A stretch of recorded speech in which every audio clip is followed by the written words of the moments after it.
বহু দশকের দাবি অবশেষে স্বপ্নপূরণ। রাজ্য বাজেটে ঘোষণা, কালনা থেকে শান্তিপুর ভাগীরথী সেতুর ময়ূরাক্ষীর উপরও 4 লেনের ব্রিজ। বাজেট ঘোষণায় খুশির হাওয়া বর্ধমান, নদিয়া, বীরভূমে।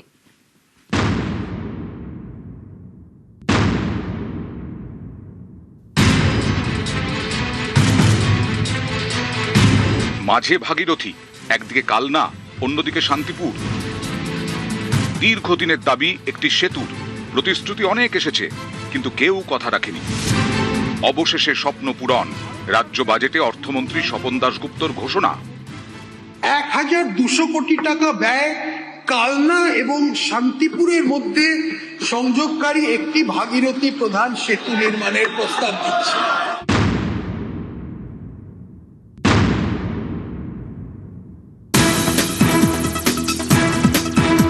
জমি অধিগ্রহণ হয়ে যাওয়ার পরেও দীর্ঘদিন আটকে এই প্রকল্প। বাজেট ঘোষণায় নতুন করে আশার আলো দেখছেন দুপাড়ের বাসিন্দারা। আমরা কালনা বাসিন্দা হিসেবে ব্রিজ হচ্ছে তাদের খুশি। পুরনো সরকার ছিল, 15 বছর প্রতিশ্রুতি দিয়ে গেছে, আজ হবে কাল হবে, কাল হবে তো হয়নি। নতুন সরকার এসে প্রতিশ্রুতি যা দিয়েছে সেটা পূরণ করে দিল।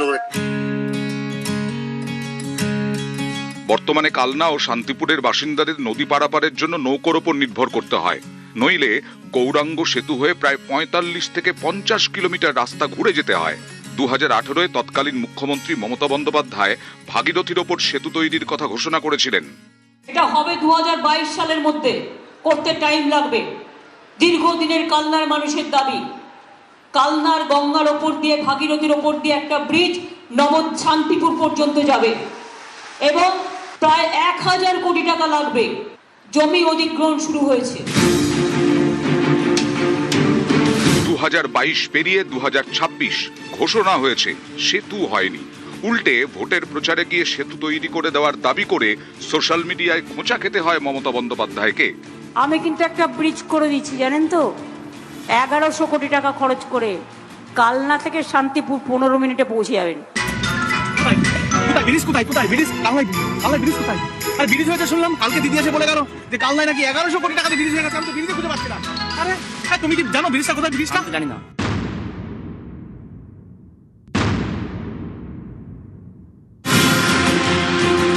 পালাবদলের পর অবশেষে স্বপ্ন পূরণ। 1200 কোটি টাকা ব্যয়ে ভাগীরথীর ওপর সেতু তৈরির প্রস্তাব রাজ্য বাজেটে।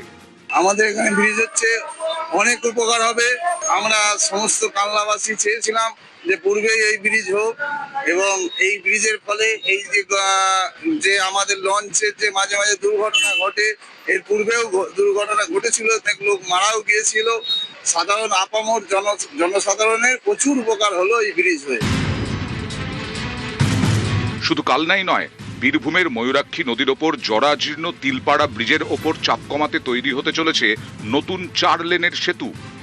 বীরভূম জেলায় 800 কোটি টাকা প্রকল্প ব্যয়ে ময়ূরাক্ষী নদীর ওপর 4 লেন বিশিষ্ট ব্রিজ নির্মাণের কাজ হাতে নেওয়া হবে।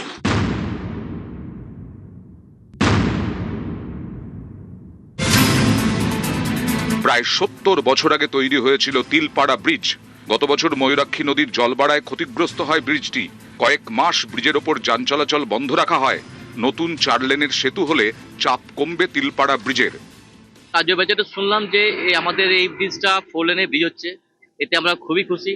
এখন বর্তমানে যা পরিস্থিতি, যাতায়াতের পক্ষে খুব অসুবিধা এবং আমরা খুব সমস্যার মধ্যে পড়ছি। খুব আনন্দিত হলাম 4 লেনের ব্রিজ হচ্ছে। 4 লেন হলে সবারই সুবিধা হবে, আমাদের সুবিধা হবে। আমাদের এখন যে কষ্টটা করতে হচ্ছে, এটা করতে হবে না। সেতু কেবল দুটি ভূখণ্ডকে যুক্ত করে না, অর্থনীতি এবং সামাজিক উন্নয়নেরও গতি বাড়ায়। ব্যবসা বাণিজ্য, যোগাযোগ এবং জীবনযাত্রা সব কিছুতেই সেতুর গুরুত্ব অপরিসীম। মুখ্যমন্ত্রী শুভেন্দু অধিকারীর সরকারের প্রথম বাজেটে তাই সেতু বন্ধনে জোর। কালনা ও বীরভূম থেকে নবকুমার রায় ও সুপ্রতিম দাস, নিউজ 18 বাংলা।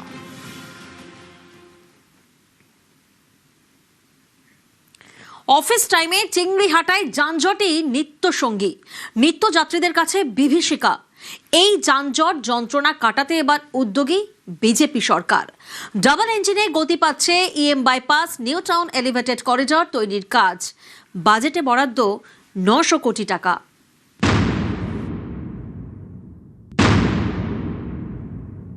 প্রায় 900 কোটি টাকা ব্যয় করে একটা 7.41 কিলোমিটার দীর্ঘ Chingrighata two new town elevated corridor করার প্রস্তাব দিচ্ছে।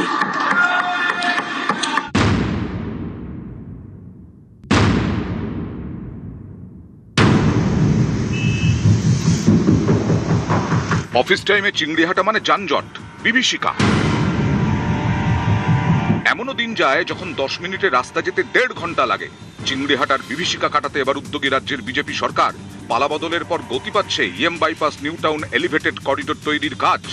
আইনি জটিলতা থেকে টাকার অভাব, নানা কারণে এই কাজ থমকে ছিল প্রায় 1 দশক। বদলের বাংলায় অবশেষে বদলের উদ্যোগ।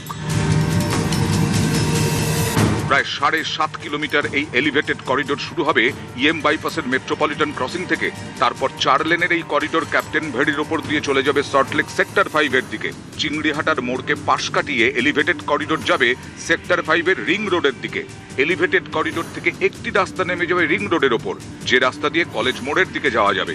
নিকো পার্ক থেকে একটি রাস্তা উঠে জুড়বে এই এলিভেটেড করিডোরের সঙ্গে। এলিভেটেড করিডোরটি শেষ হবে মহিষবাথানে। ব্যস্ত অফিস টাইমে যখন সায়েন্স সিটির দিক থেকে সেক্টর 5 কিংবা নিউ টাউনের দিকে কোনো অফিস যাত্রী এগোন, সেখান থেকেই কিন্তু মেট্রোপলিটনের পর থেকেই জ্যাম তারা দেখতে পান। আর সেখান থেকেই শুরু হচ্ছে এই প্রকল্পের একেবারে প্রাথমিক পয়েন্ট, অর্থাৎ মেট্রোপলিটন থেকেই এই এলিভেটেড করিডোর শুরু হচ্ছে। এই এলিভেটেড করিডোর মেট্রোপলিটনের পর থেকে উঠে সোজা চলে যাবে নলবনের দিকে। শুধুমাত্র রাস্তা কিংবা জনবসতি নয়, পাশাপাশি জলাভূমি অর্থাৎ পূর্ব কলকাতা জলাভূমির উপর দিয়েও এই এলিভেটেড করিডোর এগিয়ে যাবে নিউ টাউনের দিকে। এলিভেটেড করিডোরে থাকবে একাধিক র্যাম্প, এলিভেটেড পার্কিং বেস, সেতুর স্বাস্থ্য পর্যবেক্ষণের ব্যবস্থা, সিসি ক্যামেরার নজরদারি, থাকবে নয়েজ ব্যারিয়ার। এর কাজ উড়ালপুলে গাড়ি চলাচলের আওয়াজকে বাইরে যেতে না দেওয়া। এই প্রকল্পের ভাবনা 2013-এ। লক্ষ্য ছিল ইএম বাইপাস থেকে নিউ টাউন পর্যন্ত এলিভেটেড করিডোর তৈরি করে চিংড়িহাটায় গাড়ির চাপ কমানো। সকালবেলা অফিস যাওয়ার সময়ই হোক কিংবা বাড়ি ফেরার সময় চিংড়িহাটা মোড়ের জ্যামের জন্য একেবারে নাভিশ্বাস ওঠে প্রত্যেকের। কারণ মূলত এই 3 মাথার মোড়। আমি একটু যদি রাস্তাগুলো দেখাই, এই দিকটা অর্থাৎ যে রাস্তা উল্টোডাঙার দিক থেকে আসছে, সেই রাস্তা চিংড়িঘাটার ওপর দিয়ে এই ইস্টার্ন মেট্রোপলিটন বাইপাস সোজা চলে যাচ্ছে একদিকে সায়েন্স সিটির দিকে। আর এই রাস্তা যাওয়ার সময় আরেক দিক থেকে অর্থাৎ সল্টলেক নিউ টাউনের দিক থেকে বিশ্ববাংলা সরণি হিসেবে যে রাস্তা পরিচিত ছিল, সেই রাস্তা এসে মিলছে এই নিউ টাউন হয়ে সল্টলেক হয়ে এই চিংড়িঘাটা মোড়ে। স্বাভাবিকভাবেই এই 3 মাথার মোড়ে যে পরিমাণ গাড়ির চলাচল করে, তাতে এত ব্যাপক যানজট সামাল দেওয়ার মতো ক্ষমতা নেই। ভাবনা হলেও কাজ এগোয়নি। প্রথমে মামলা, তারপর টাকার অভাব। 2021-এর জানুয়ারিতে তৈরি হয় ডিপিআর। টেন্ডার প্রক্রিয়া শুরু করে কলকাতা মেট্রোপলিটন ডেভেলপমেন্ট অথরিটি। 2024-এ একটি নির্মাণ সংস্থাকে করিডোর তৈরির বরাদ দেয় তৃণমূল সরকার, যদিও পরে টাকার অভাবে পিছিয়ে আসে। পালাবদল হতেই গতি EM bypass new town elevated corridor তৈরির কাজের।